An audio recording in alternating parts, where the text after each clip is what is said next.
태풍 경보가 내려진 그날 저녁, 사위 태석이 저를 방파제 끝으로 데려갔습니다.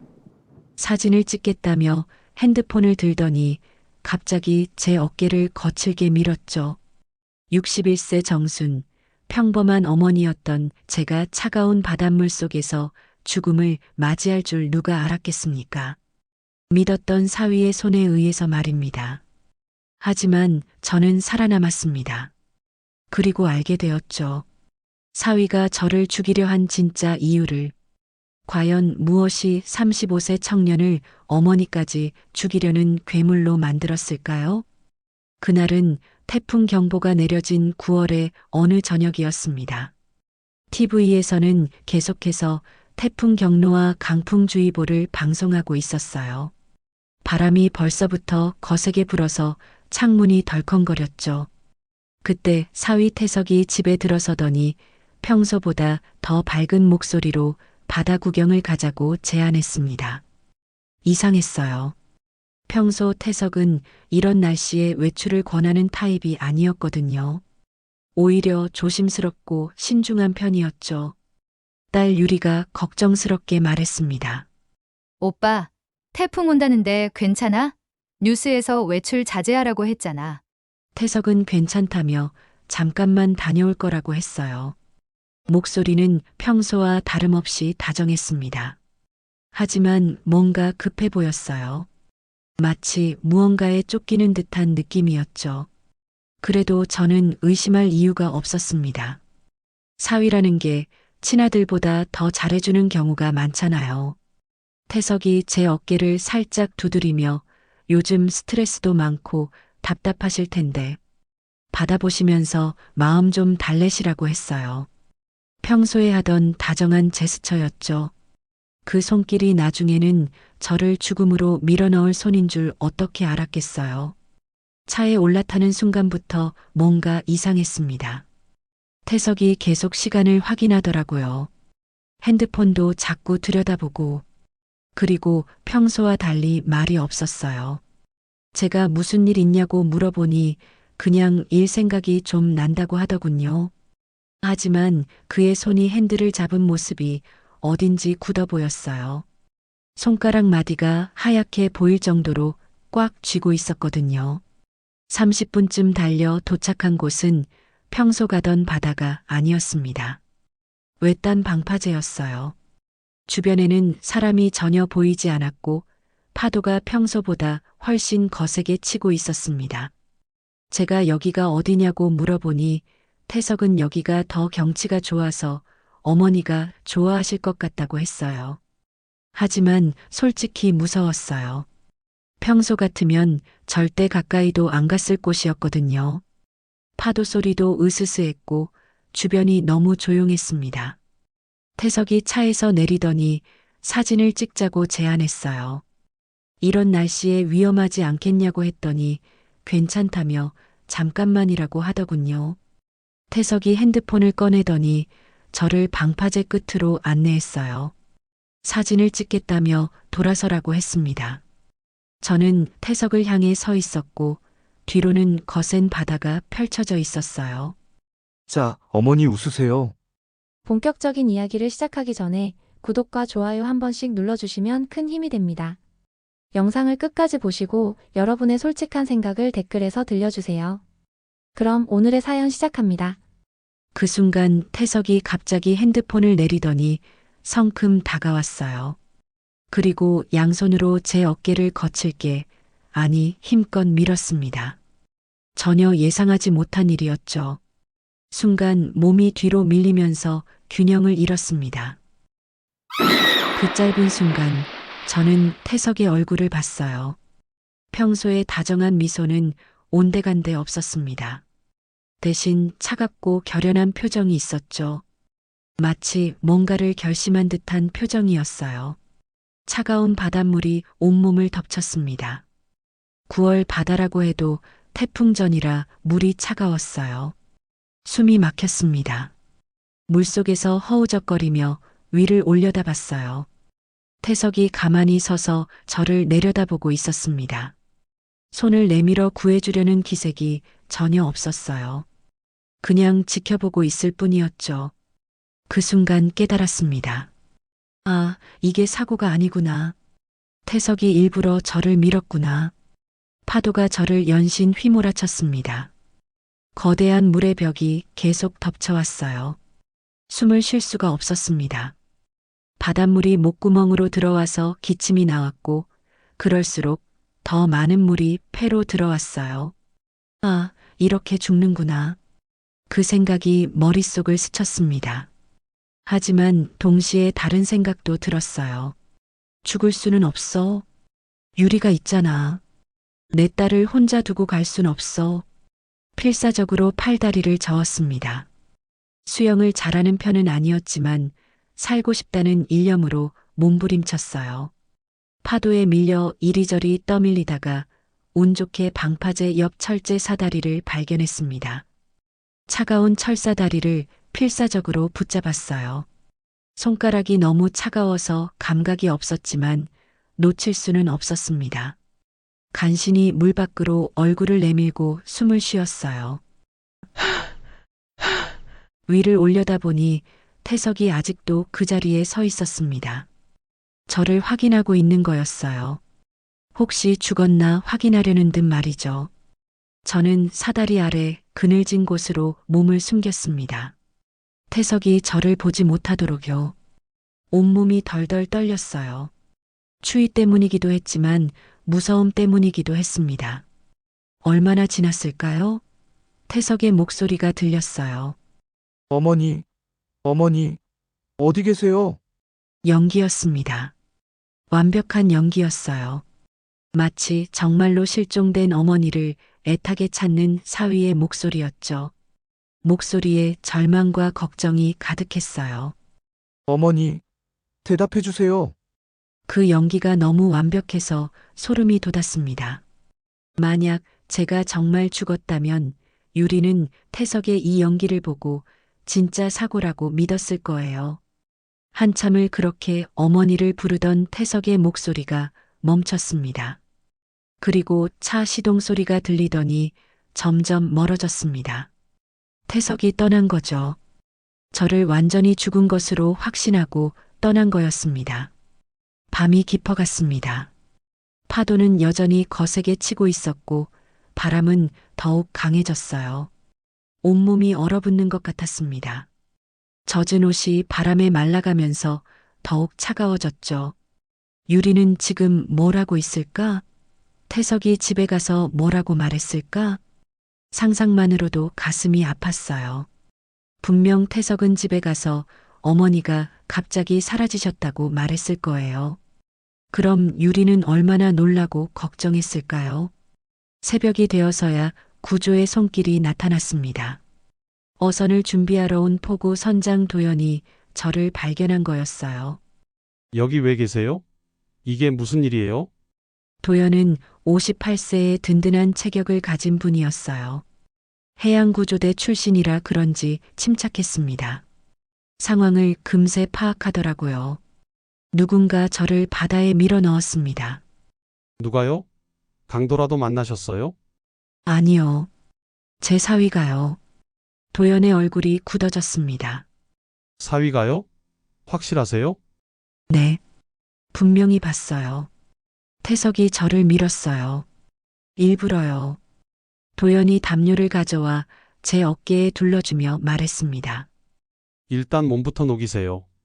이 차가운 바다에서 밤새 버티셨다니 살아계신 것만으로도 기적입니다.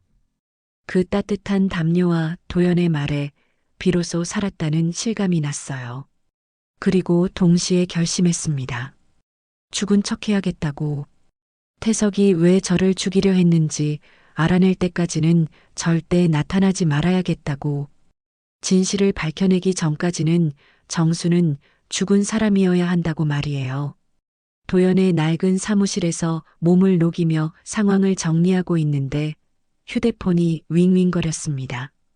바닷물에 푹 젖었는데도 기적적으로 작동하더군요. 화면에는 딸 유리의 이름이 떠올랐어요. 전화를 받지 못했습니다. 받으면 목소리로 들통날 테니까요. 하지만 문자 알림은 계속 울렸어요. 내용을 보니 가슴이 찢어질 것 같았습니다. 엄마, 어디 계세요? 오빠가 엄마 잃어버렸다고 난리예요. 엄마 혹시 다치신 건 아니죠? 연락만이라도 주세요. 엄마, 제발 살아계시다고 말해주세요. 딸의 절망적인 문자들을 보니 당장 달려가서 안아주고 싶었어요. 하지만 참아야 했습니다. 진실을 밝혀내기 전까지는 절대로요. 도연이 제 표정을 보더니 조심스럽게 물었어요. 어떻게 할 거냐고 말이죠. 저는 단호하게 대답했습니다. 죽은 걸로 해달라고, 신고도 하지 말아달라고요. 도연이 당황하며 왜냐고 묻자 설명해 드렸어요. 태석이 왜 저를 죽이려 했는지 알고 싶다고, 제가 살아있다는 걸 알면 또 다른 방법으로 시도할 거라고 말이죠. 그럼 증거부터 확실히 잡아야겠군요. 도연의 눈에 결의가 서렸어요. 해양구조대 출신답게 침착하면서도 적극적이었습니다. 혹시 그날 밤 주변에 CCTV나 블랙박스 기록이 있을까요? 있을 겁니다. 항만 관리사무소에 제 후배가 있어요. 그 친구를 통해서 확인해 볼 수 있을 거예요. 한편 집에서는 아수라장이 벌어지고 있었을 겁니다. 태석은 완벽한 연기를 펼치고 있었을 테고, 유리는 진짜 어머니가 실종됐다고 믿으며 울부짖고 있었겠죠. 생각만 해도 가슴이 아팠어요. 다음 날 새벽 도연이 중요한 정보를 들고 왔습니다. 얼굴에 흥분이 역력했어요. 어머니, 큰 발견을 했습니다. 뭔가요? 항만 CCTV에 그날 밤 태석 씨 차량이 찍혔는데 이상한 점이 있어요. 도연이 태블릿을 꺼내 보여줬어요. 흐릿한 영상이었지만 확실히 태석의 차량이었습니다. 차가 2대였어요.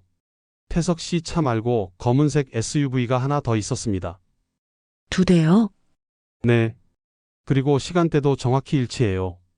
같이 왔다가 같이 갔어요. 가슴이 두근거렸어요. 태석 혼자 저지른 일이 아니라는 뜻이었으니까요. 공범이 있었다는 거죠. 그 차 번호판은 확인했나요? 네. 이미 조회해봤어요. 박모 씨 명의인데 직업이 좀 특이해요. 도연이 심각한 표정으로 말했습니다. 사채업자예요. 그 순간 모든 퍼즐이 맞춰지기 시작했어요.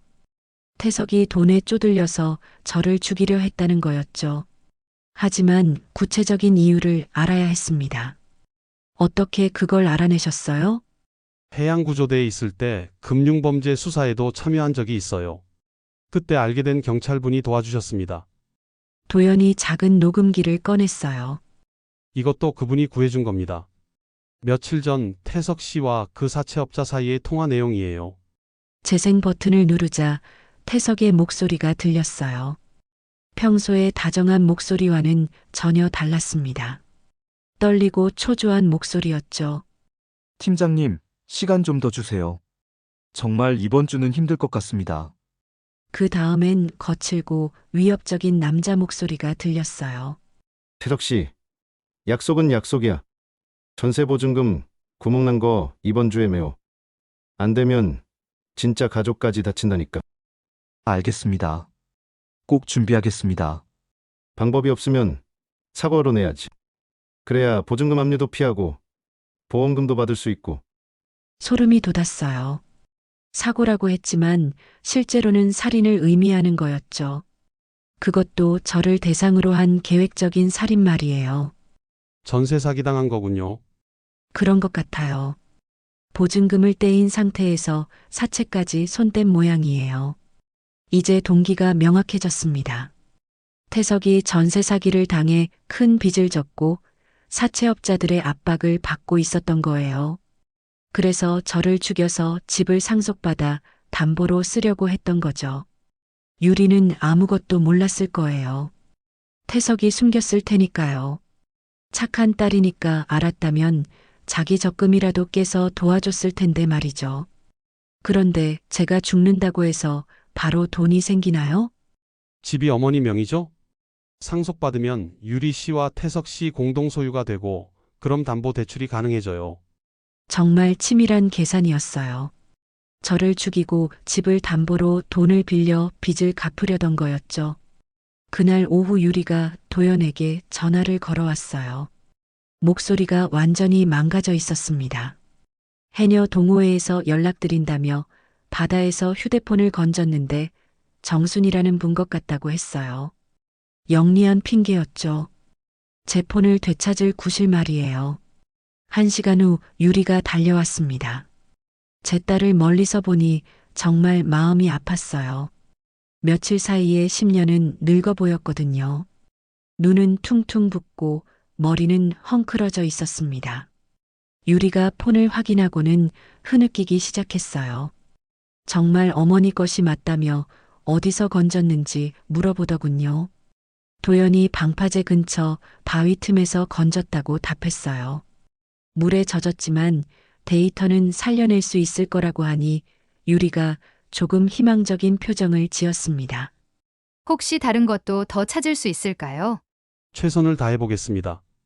그 모습을 지켜보니 당장 뛰어나가서 안아주고 싶었어요. 하지만 꾹 참았습니다. 진실을 완전히 밝혀낼 때까지는 절대 안 됐거든요. 그날 밤 도연과 함께 제 폰을 분석했습니다. 다행히 위치 기록이 고스란히 남아 있었어요.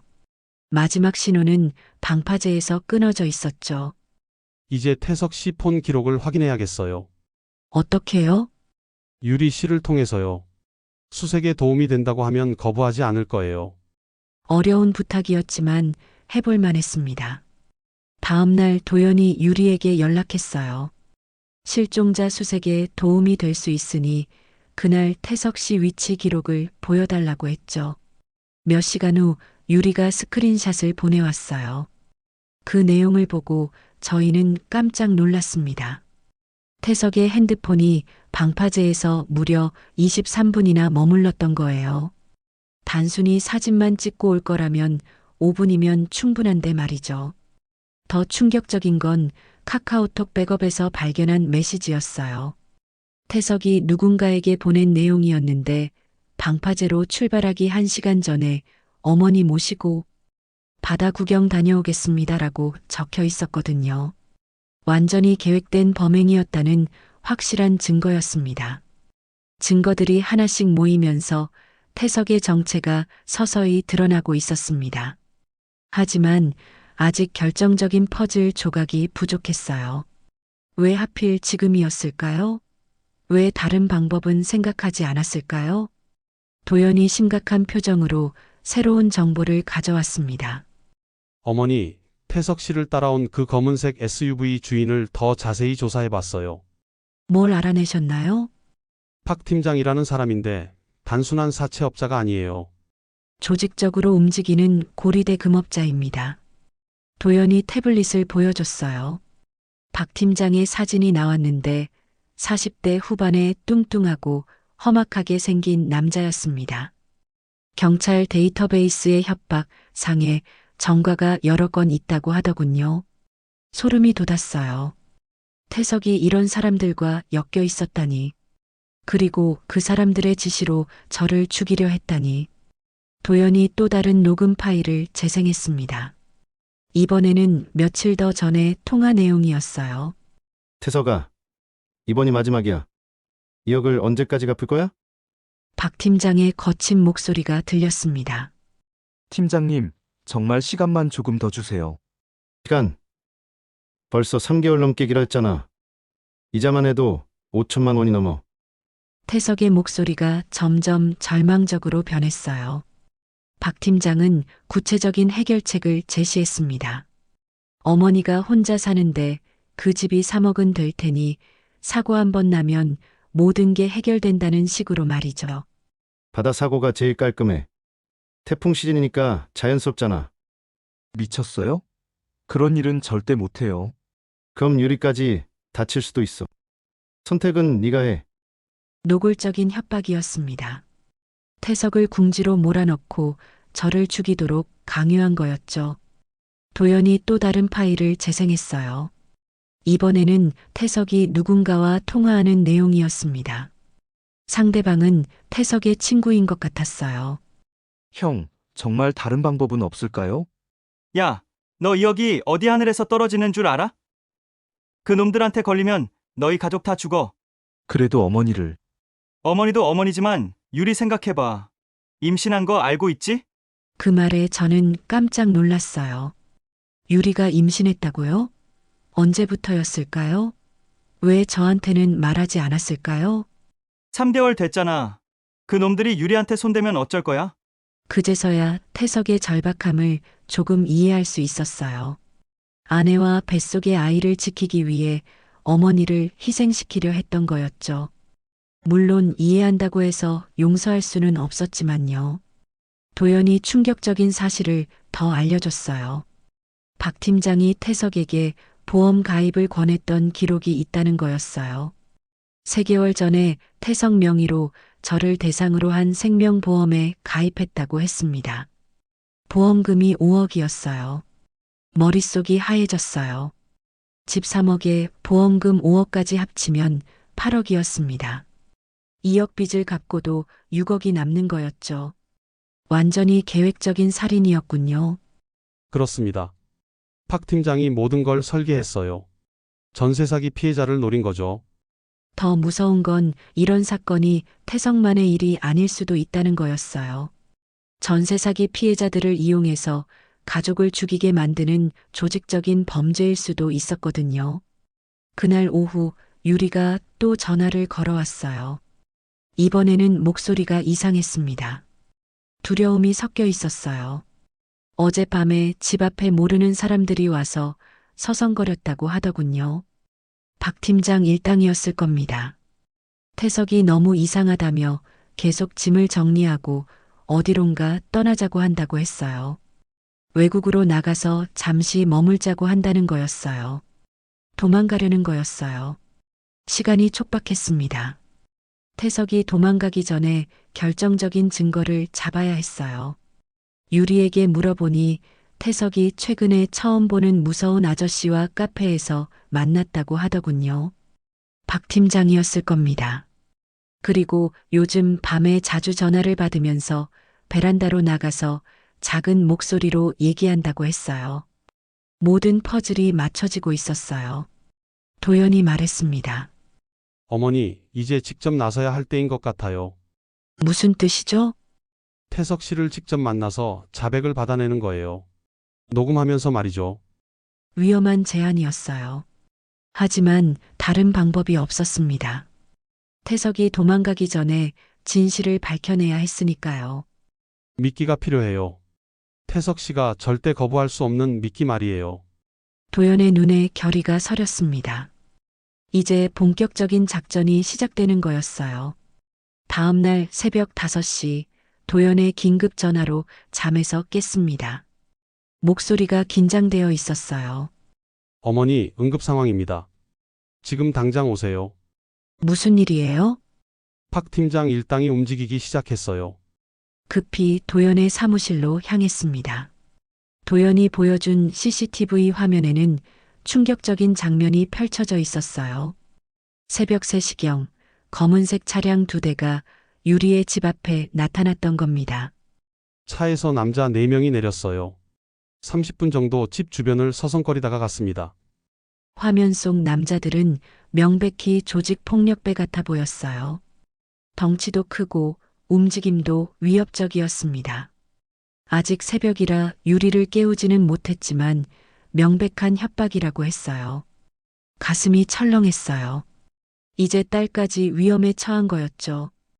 오전 7시가 되자마자 도연이 유리에게 전화를 걸었어요. 어젯밤에 이상한 일이 없었는지 물어보니 새벽에 이상한 소음이 들려서 창문으로 내려다봤는데 모르는 사람들이 서성거리고 있었다고 하더군요. 정말 무서웠다면서 태석에게 말했더니 얼굴이 새파래지면서 아무 말도 안 했다고 했어요. 태석이 상황의 심각성을 깨달은 거였어요. 사채업자들이 본격적으로 압박을 가하기 시작한 거죠. 더 충격적인 건 태석이 오늘 아침부터 갑자기 짐을 싸기 시작했다는 거였어요. 당장 어디론가 떠나자고 하면서 서울을 벗어나서 한동안 숨어 지내자고 했다는 겁니다. 오늘 저녁에 떠날 계획이라고 하더군요. 도망가려는 거였어요. 저를 죽였다고 생각하니 증거가 발견되기 전에 도피하려는 거였죠. 시간이 얼마 남지 않았어요. 전화를 끊자마자 도연이 더욱 심각한 정보를 알려줬어요. 어머니, 더 심각한 상황이 벌어졌어요. 뭔가요? 박 팀장이 태석 씨에게 최후 통첩을 보냈어요. 오늘 밤 12시까지 2억을 구하지 못하면 유리 씨에게 손을 대겠다고. 경찰 쪽 제보자를 통해 박 팀장의 통화를 도청하고 있었다고 하더군요. 도연이 최신 녹음 파일을 재생했습니다. 태석아, 오늘이 마지막이야. 12시까지 돈을 못 구해오면 임신한 마누라부터 건드린다. 팀장님, 제발요. 시간만 조금 더. 시간 없어. 어머니 죽인 것도 모자라서 이제 와서 뭔 소리야? 태석의 목소리가 떨렸어요. 어머니는 정말 사고였어요. 사고?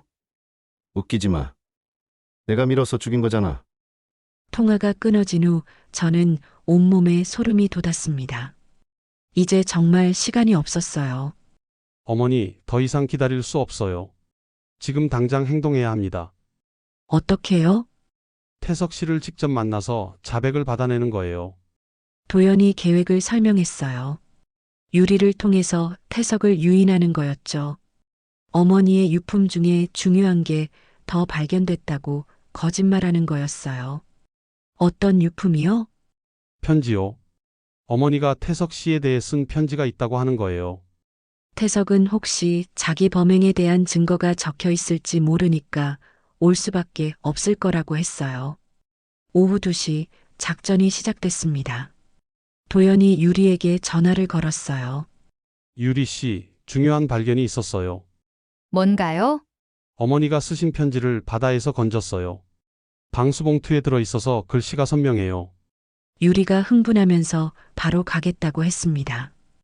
태석도 함께 오라고 하니 두 분 다 봐야 할 내용이라고 하니 알겠다고 했어요. 계획대로였어요. 1시간 후 유리와 태석이 도연의 사무실에 나타났어요. 태석의 얼굴은 창백했고 눈가에는 다크서클이 짙었습니다. 며칠 새 10살은 늙어 보였어요. 편지가 뭐라고 쓰여 있나요? 태석이 조급하게 물어봤어요. 목소리에 불안감이 역력했습니다. 직접 읽어보세요. 도연이 미리 준비한 가짜 편지 봉투를 꺼냈어요. 태석이 편지를 받아 펼치는 순간 얼굴이 하얗게 질렸습니다. 편지에는 내가 나를 해치려 한다는 걸 알고 있다는 내용과 돈 때문에 가족을 배신하는 건 용서할 수 없다는 내용이 적혀 있었거든요. 태석의 손이 바들바들 떨렸어요. 오빠, 무슨 뜻이에요? 어머니를 해치려 했다는 게. 유리가 불안한 목소리로 물어봤어요. 태석은 어떻게 알았는지 중얼거리기만 했습니다. 그 순간 저는 더 이상 참을 수 없었어요. 사무실 문을 열고 들어갔습니다. 태석이 저를 보더니 까무러칠 듯 놀랐어요. 어머니? 어머니가 왜? 살아계세요? 응, 살아있었어.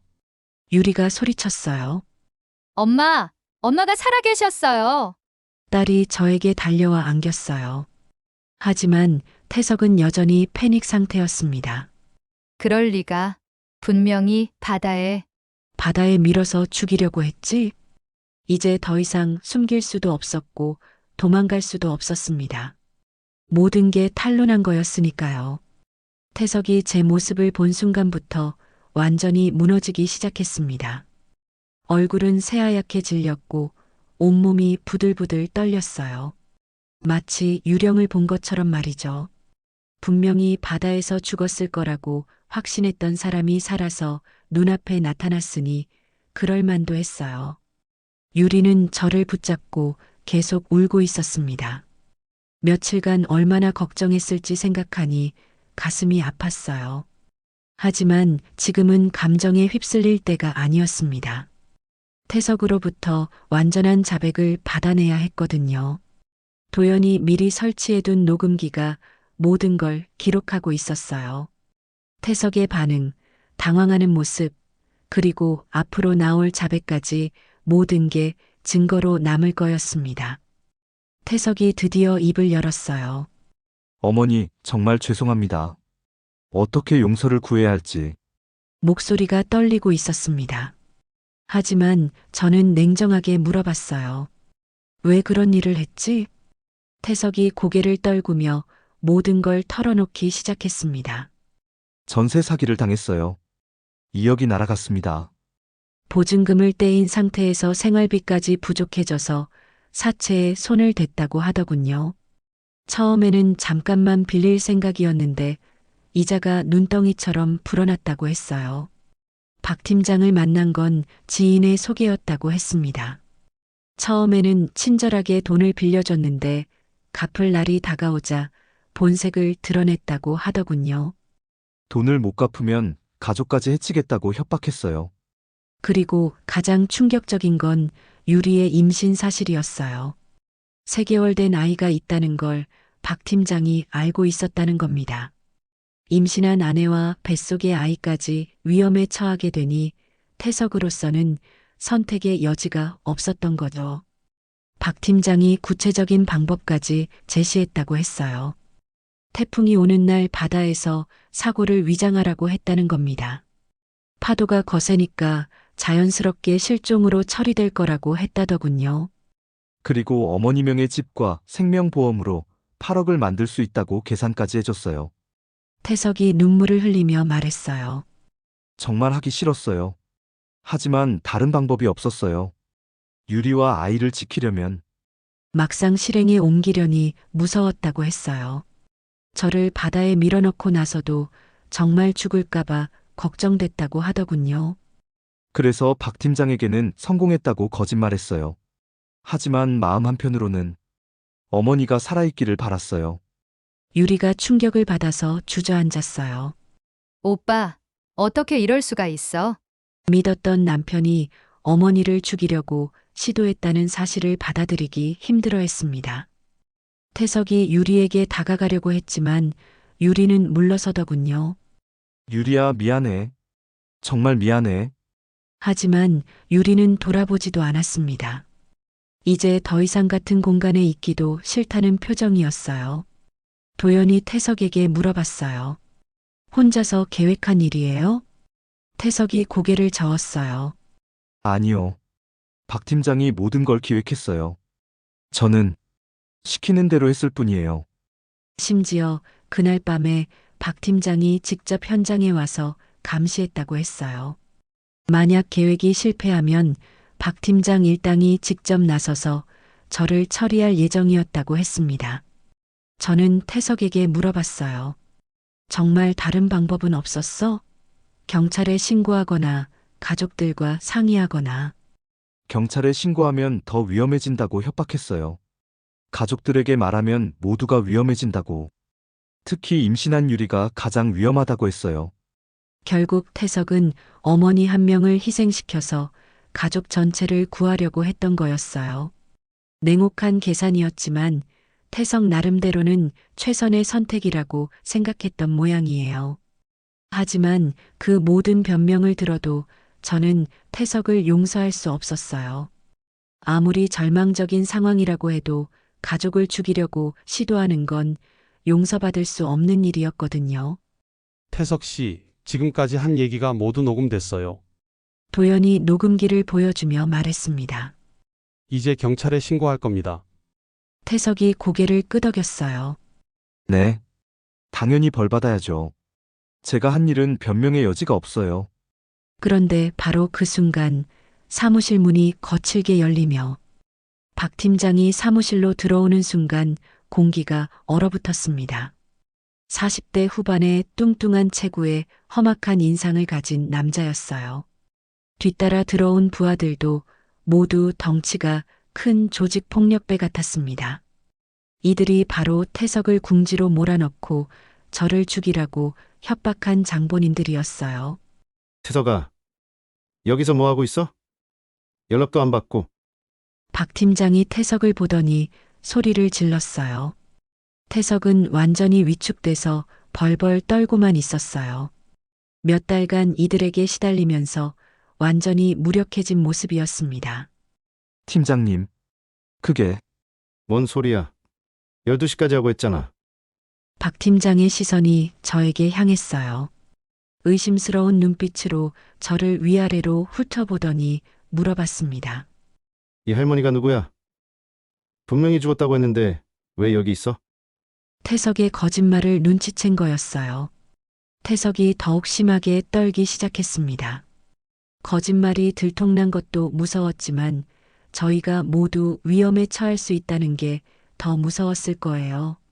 야, 이 새끼야. 거짓말한 거야? 박 팀장이 태석의 멱살을 잡으며 소리쳤어요. 아, 아니에요. 정말 바다에 빠뜨렸어요. 그럼 이 할머니는 뭐야? 귀신이야? 태석은 아니라고 변명했지만 소용없었습니다. 박 팀장은 이미 상황을 파악한 듯 했어요. 점점 분노하기 시작하면서 저희 모두가 위험에 처한 거였어요. 도연이 재빨리 핸드폰을 만졌습니다. 미리 설정해둔 비상 연락을 하는 거였죠. 하지만 박 팀장이 그 모습을 놓치지 않았어요. 아버지, 뭐 하는 거야? 박 팀장이 주머니에서 뭔가를 꺼냈어요. 작은 칼이었습니다. 저는 순간 온몸이 얼어붙었어요. 이 사람이 정말로 폭력을 사용할 작정이구나 싶었거든요. 어차피 일이 이렇게 된 김에 다시 깔끔하게 정리하자. 박 팀장이 차갑게 말했어요. 저를 다시 죽이고 목격자들까지 모두 처리하겠다는 뜻이었습니다.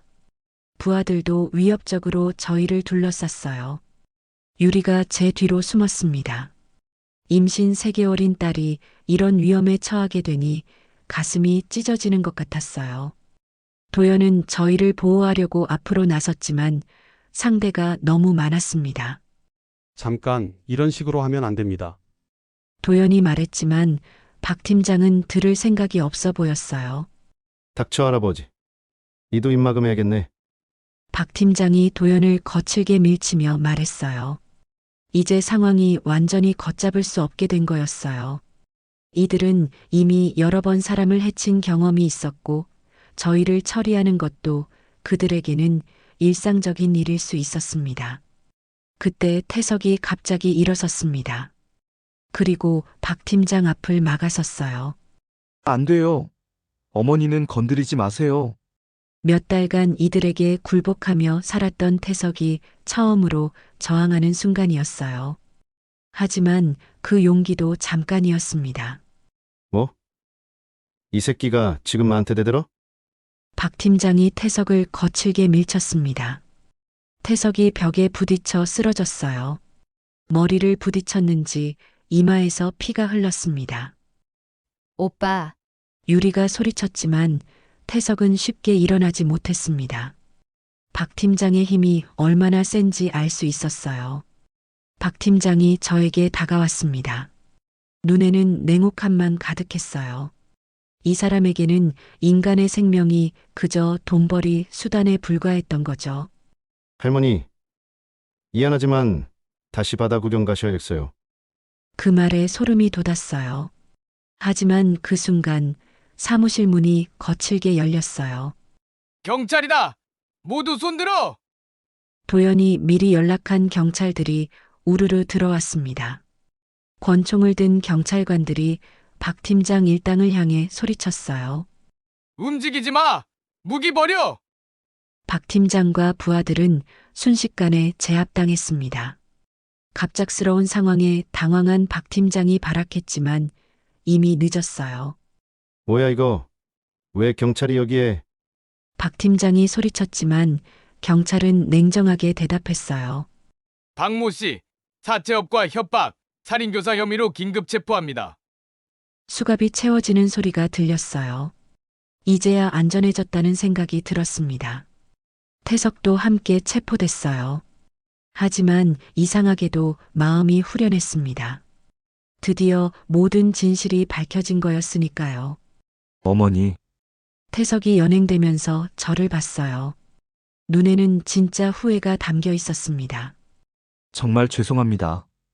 용서해달라는 말은 못하겠어요. 제가 용서받을 자격이 없다는 걸 알아요.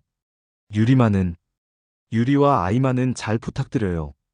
마지막까지 딸 걱정을 하는 모습에 복잡한 마음이 들었어요. 미워도 내 딸의 남편이었으니까요. 하지만 그렇다고 해서 태석의 행동이 용서되는 건 아니었습니다.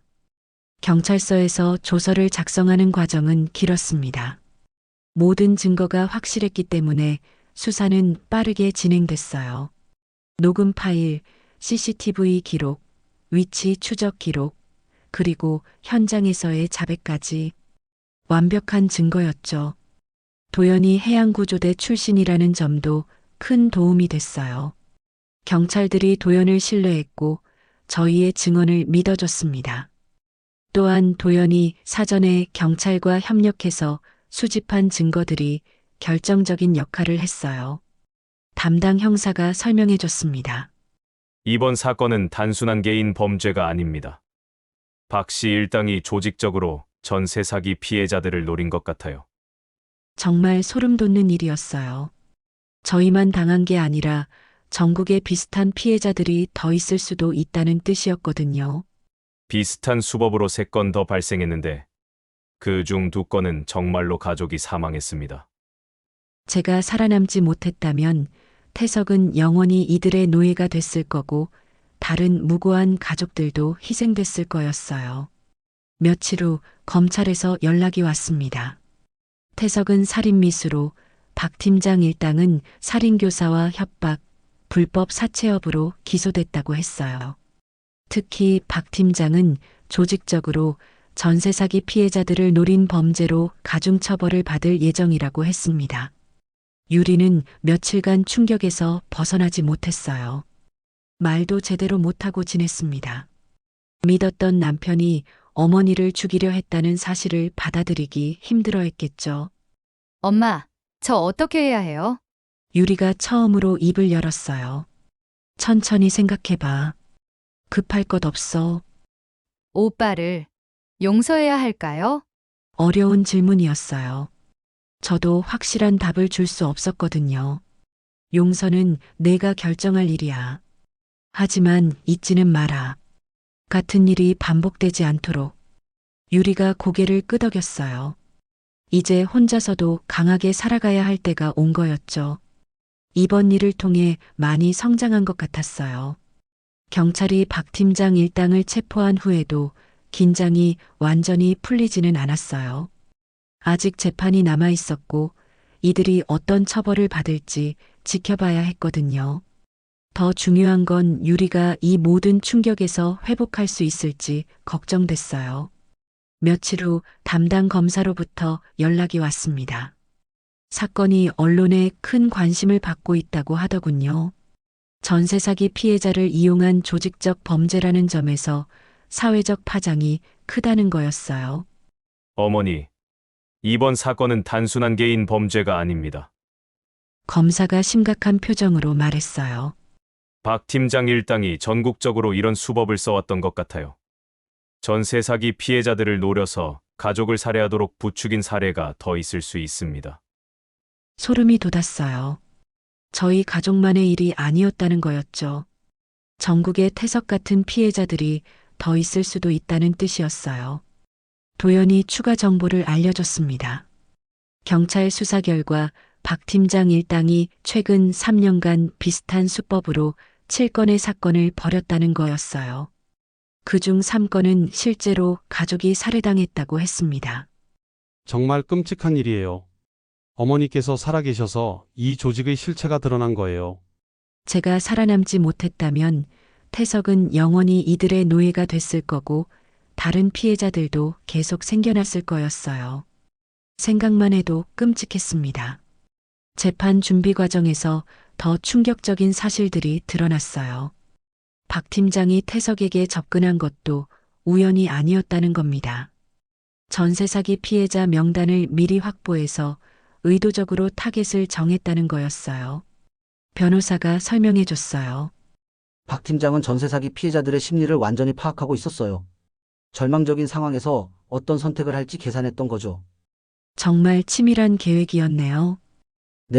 그리고 보험 가입부터 사고 시나리오까지 모든 걸 미리 준비했어요. 완전 범죄를 노렸던 거죠. 태석도 피해자라고 볼 수 있지만 그렇다고 해서 저를 죽이려고 시도한 게 용서되는 건 아니었어요. 아무리 절망적인 상황이라고 해도 가족을 해치는 건 선을 넘은 일이었거든요. 유리와 함께 태석을 면회하러 갔습니다. 구치소에서 만난 태석은 완전히 다른 사람이 된 것 같았어요. 몇 주 사이에 머리가 하얗게 새었고 살도 많이 빠져서 별인처럼 보였습니다. 어머니, 정말 죄송합니다. 태석이 고개를 숙이며 말했어요. 목소리에 진심이 담겨 있었습니다. 유리야, 너도 정말 미안해. 유리가 남편을 보면서 복잡한 표정을 지었어요. 분노와 실망, 그리고 연민이 섞여 있는 것 같았습니다. 오빠, 왜 그때 말하지 않았어? 나한테라도 말했으면 같이 해결책을 찾을 수 있었잖아. 너까지 위험해질까봐. 특히 아이가 있는데. 태석이 눈물을 흘렸어요. 진짜 후회하고 있는 것 같았습니다. 그래도 어떻게 엄마를. 정말 다른 방법이 없을 것 같았어. 박 팀장이 너와 아이까지 해치겠다고 협박했어. 저는 태석에게 물어봤어요. 그래도 끝까지 하지 못한 이유가 있잖아. 파도에 휩쓸려 가시는 어머니를 보니까 정말 무서워졌어요. 이게 맞나 싶어서. 그래서 구하려고 하지 않았어? 솔직히 말하면 어머니가 살아계셨으면 좋겠다고 생각했어요. 하지만 박 팀장한테는 거짓말할 수밖에 없었어요. 면회를 마치고 나오면서 유리가 말했어요. 엄마, 오빠를 용서해야 할까요? 그건 내가 결정할 일이야. 하지만 시간을 갖고 천천히 생각해봐. 전 아직 잘 모르겠어요. 화도 나고 실망스럽기도 하고, 그런데 한편으로는 불쌍하기도 해요. 유리의 마음이 이해됐어요. 배신감과 연민 사이에서 갈등하고 있는 거죠. 재판날이 다가왔습니다. 언론의 관심이 집중된 가운데 법정이 열렸어요. 방청석에는 기자들과 시민들이 가득했습니다. 박 팀장이 피고인석에 앉았을 때 저는 그를 똑똑히 봤어요. 법정에서 만난 박 팀장은 예전보다 초라해 보였습니다. 더 이상 사람들을 위협할 수 없는 상황이 된 거죠. 검사가 기소 내용을 읽어 내려갔어요. 피고인 박모는 전세 사기 피해자들을 의도적으로 노려 고리대금업을 하면서 채무자들에게 가족 살해를 교사한 혐의를 받고 있습니다.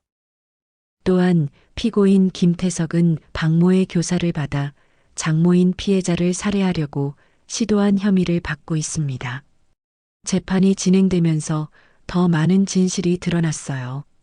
박 팀장 조직이 얼마나 체계적으로 범죄를 저질렀는지 알 수 있었습니다. 증인으로 나선 다른 피해자의 가족이 증언했어요. 저희 아버지도 똑같은 협박을 받았어요.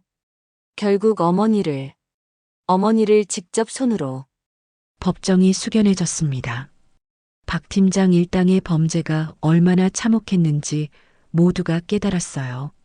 제 차례가 됐을 때 저는 떨리는 목소리로 증언했습니다. 태석이 저를 바다에 밀어 넣었을 때 전혀 예상하지 못했어요.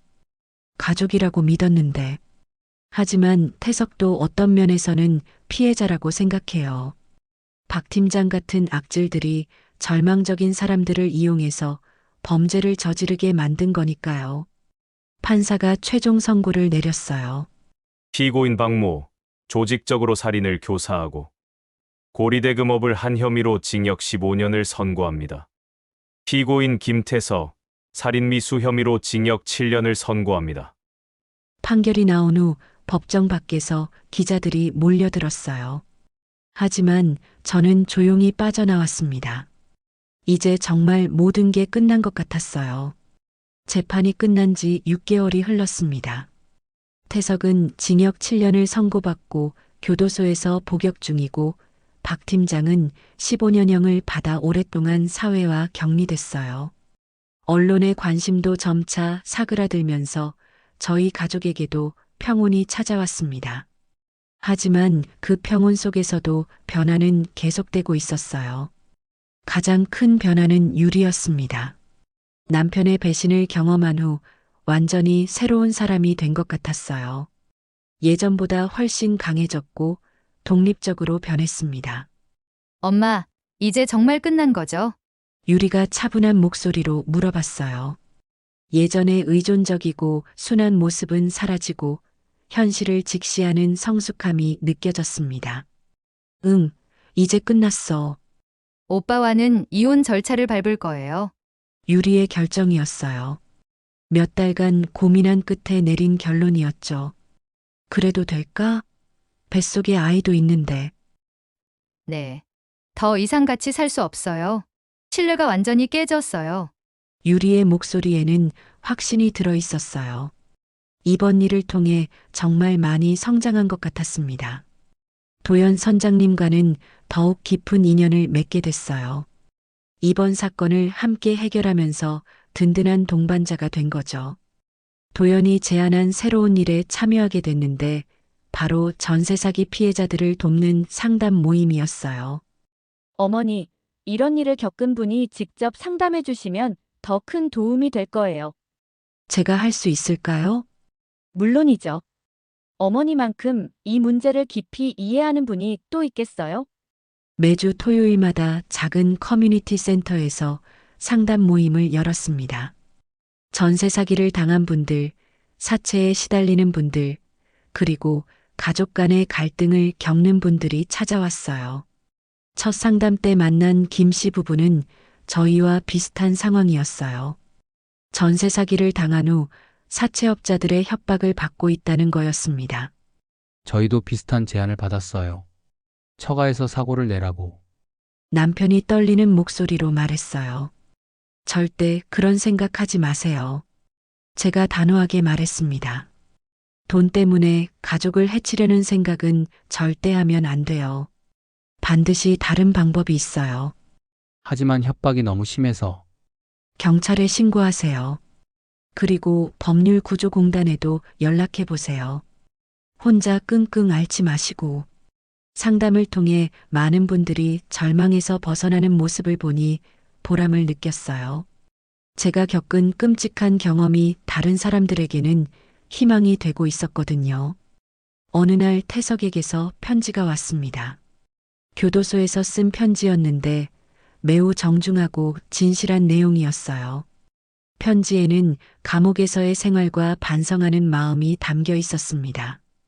매일 어머니와 유리에게 죄송한 마음뿐이라고 했어요. 그리고 출소 후에는 평생 죄를 갚으며 살겠다고 다짐했습니다. 어머니, 정말 죄송합니다. 용서해달라는 말씀은 드릴 수 없어요. 제가 저지른 일은 용서받을 수 없는 일이니까요. 하지만 유리와 아이만큼은 꼭 행복하게 해주세요. 그것만이 제가 바라는 전부입니다.